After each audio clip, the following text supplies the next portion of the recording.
भागलपुर गांव में मुखिया आलेनाथ का काफी दबदबा था। गांव के लोग मुखिया आलोकनाथ की काफी इज्जत करते हैं, क्योंकि मुखिया जी गांव के लोगों की काफी मदद किया करते। लेकिन मुखिया जितने ही सज्जन व्यक्ति थे, उतना ही मुखिया का बेटा मदन गांव के लोगों को परेशान करता, उनकी इज्जत नहीं करता और अपने पिता का नाम खराब कर रहा था। मदन, बेटा सुना है तूने कल रात पीकर गांव के रामलाल को पीटा है। क्यों? अरे 40 साल से जो इज्जत मैं बना रहा हूं, उस इज्जत को तू मिट्टी में मिलाने में क्यों तुला हुआ है?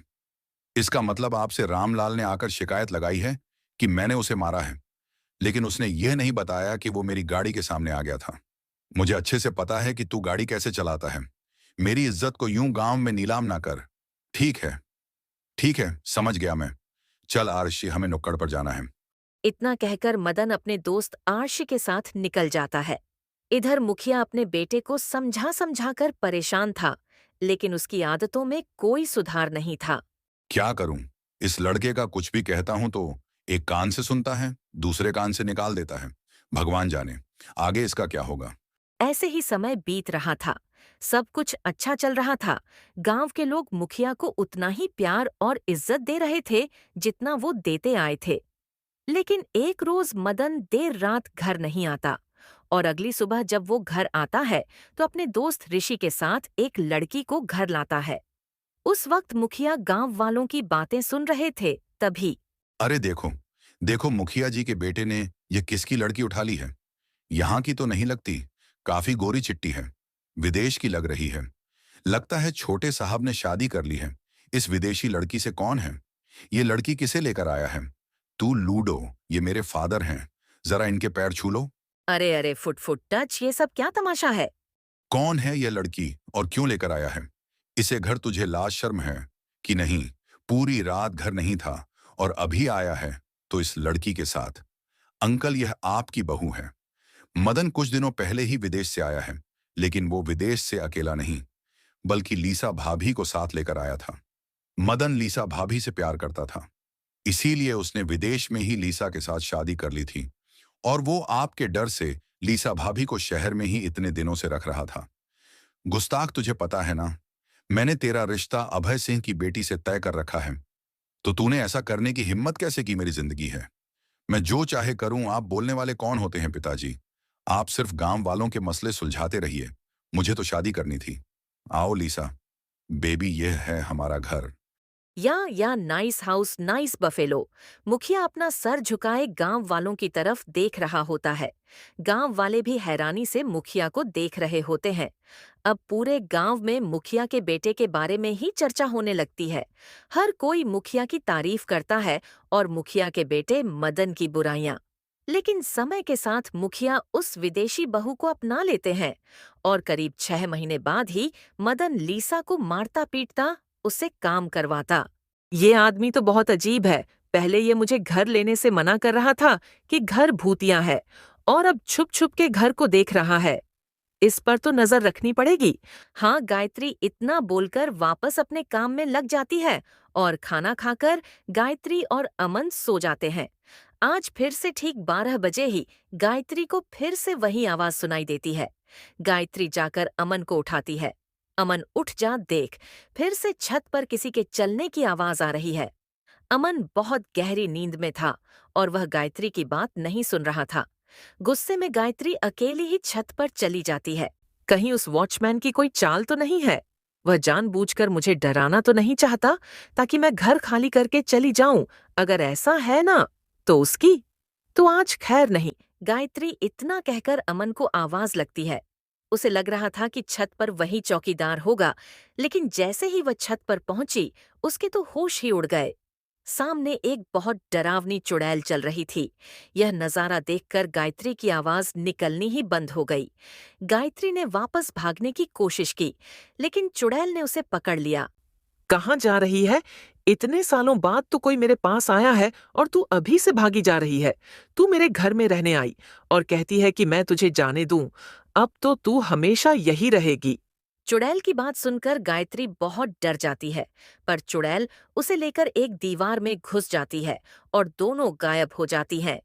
अगले दिन जब अमन की आंख खुलती है तो वह देखता है कि गायत्री सारे घर में की दुकान खुली थी। अमन सारे घर में गायत्री को आवाज लगाता घूम रहा था, कोई भी ऐसी नाई की दुकान नहीं थी, कहीं नहीं मिलती। एक दिन की बात है जब उमेश अचानक घर आया, अमन और अपनी परेशान बोला है अरे और शीला, वह ऑफिस भी तुमने नहीं अभी जाता। तक कपड़े नहीं बांधे। आखिर में शाम हो जाती है, हमें तो और कल वह निकलना थक है ना। हार कर हाँ, घर के सोचा तो बाहर यही था, आंगन में बैठ पर फिर जाता अभी है मुझे कि हरीश ने तभी वह बताया कि चौकीदार सरकारी वहाँ छुट्टी वापस है आता है तो कोई और बस नहीं अमन को चलेगी। इतना अरे परेशान पर देखकर हमें तो उससे दूसरे गांव कहता जाना है ना, शादी में। हाँ हाँ, तभी तो बोल रहा हूँ कि अभी निकल पड़ते हैं।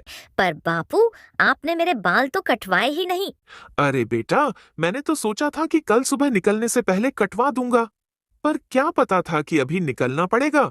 अरे पर इसके बाल तो बहुत ही बड़े हो रहे हैं, और आपको तो पता है ना, आपके वहाँ कोई भी नाई ढंग का नहीं है। बेचारा मोंटू रोने लगता है और फिर वह लोग बैग बांधकर निकल पड़ते हैं।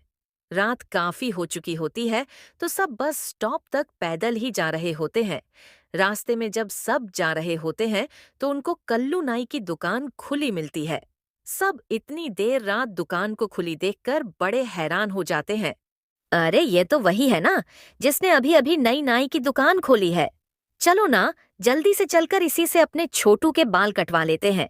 सब लोग जल्दी से कल्लू की नाई की दुकान पर जाते हैं। अरे भाई, खाली हो क्या? यहाँ तुमको कोई और नजर आ रहा है क्या? नहीं, वो मैंने इसलिए पूछा कि तुम इस वक्त मेरे बेटे के बाल काट दोगे। क्या हमें अभी दूसरे गांव के लिए निकलना है? जल्दी बैठा दो। इसे इधर उमेश अपने बेटे मोंटू को कुर्सी पर बैठा देता है। उसके बाद कल्लू अपनी तेज धार वाली कैंची से छोटू के बाल काटने लगता है। मोंटू बड़ा खुश होकर बाल कटवा रहा होता है कि आखिर वो अच्छे से बाल कटवाकर शादी में जाएगा और उसके माँ बाप दूर बैठे होते हैं। थोड़ी देर बाद मोंटू की नजर उसके हाथ में पहनी घड़ी पर जाती है। वो उसमें अपनी शक्ल देखने की कोशिश कर ही रहा होता है कि उसे उसमें खुद से पहले एक भूत दिखाई देता है। मोंटू जोर से चिल्ला पड़ता है, भूत भूत! यह सुनकर उमेश और लीला उठ खड़े होते हैं और मोंटू से बोलते हैं, क्या हुआ बेटा, कहाँ है भूत? मैंने अभी देखा था अपनी घड़ी में, इसमें मुझे भूत दिखा लगता है। इसकी आंख लग गई थी और नींद में इसने कोई भूत का सपना देख लिया। नहीं, मैं तो सोया ही नहीं, सच में माँ वो भूत ही था। अच्छा अच्छा, ठीक है, चलो अब जल्दी से निकलते हैं, वरना बस निकल जाएगी। उमेश और शीला अपने बेटे मोंटू को लेकर वहां से निकल पड़ते हैं। उसके बाद वह बस स्टॉप पर पहुंचते हैं, पर मोंटू के सर में बहुत तेज दर्द होने लगता है। उसका दर्द इतना भयंकर होता है कि सबको बस से वापस घर लौटना पड़ता है। घर आते ही मोंटू का सिर दर्द बिल्कुल ठीक हो जाता है और उमेश और शीला इस बात से बड़े ही हैरान होते हैं। अजीब सी बात है, अचानक सर में इतना दर्द और फिर अचानक खुद से ठीक हो गया। पर अब बस तो निकल गई ना, हम तो जा ही नहीं पाए। शादी में कोई भी शादी में नहीं जा पाता और यह बात कल्लू को पता होती है क्योंकि यह सब उसी का किया धरा होता है। वह अपनी नाई की दुकान में खड़ा अचानक अपना रूप बदल लेता है और एक भयानक भूत बन जाता है। उसके बाद वो छोटू के कटे हुए बाल इकट्ठे करके शमशान में जाता है और वहां बैठकर कोई तंत्र मंत्र करने लगता है, क्लिमा क्लिमा विचे हिम, क्लिमा विचे भूत। मोंटू के बालों को एक गुड़िया पर बांध देता है और उस गुड़िया को मिट्टी के नीचे दबा देता है। उसके बाद एक लाल पत्थर रख देता है। बस 5 बच्चे और चाहिए, फिर मैं बन जाऊंगा शैतानों का शैतान, भूतिया नाई जाने। कितने बच्चों की गुड़िया बनाकर उनके ऊपर उनके बाल बांधकर शमशान में दफन कर चुका था और उनके नाम का तंत्र मंत्र कर रहा था जिससे वह शैतान बन सके। वो बड़ा ही खुश था क्योंकि अब उसे बस 5 और बच्चों के बाल चाहिए थे। मोंटू की हालत भी पूरी रात ऐसी ही थी। वो बार बार दर्द से चीखने लगता था।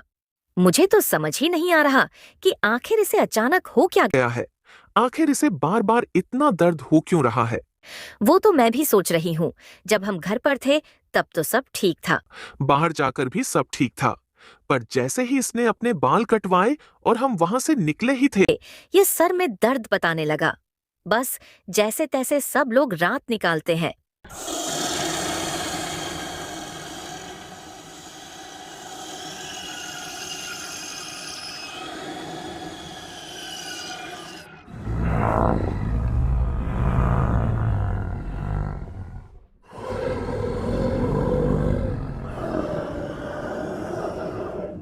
उनको मार डालेगी, क्योंकि उसे लगता है कि अगर वह 100 इंसानों की बलि देगी तो वो अमर हो जाएगी। फिर तो बाबा, मैं अभी जाता हूं और उस चुड़ैल से अपने दोस्तों को छुड़ा कर लाता हूं। मैंने इसीलिए तुम्हें प्यारा सा बच्चा बोला था। बेटा, तुम उस चुड़ैल से अकेले नहीं लड़ सकते, तुम्हें अपने गांव वालों की मदद लेनी होगी। जाओ और अपने सरपंच को इस बारे में जाकर बताओ। फिर सोनू बाबा से आज्ञा लेकर गांव चला जाता है और सरपंच को बाबा के साथ हुई पूरी बात बताता है, जिसे सुनकर सरपंच बोलते हैं, अगर यह बात सही है तो पूरा गांव तुम्हारे साथ है।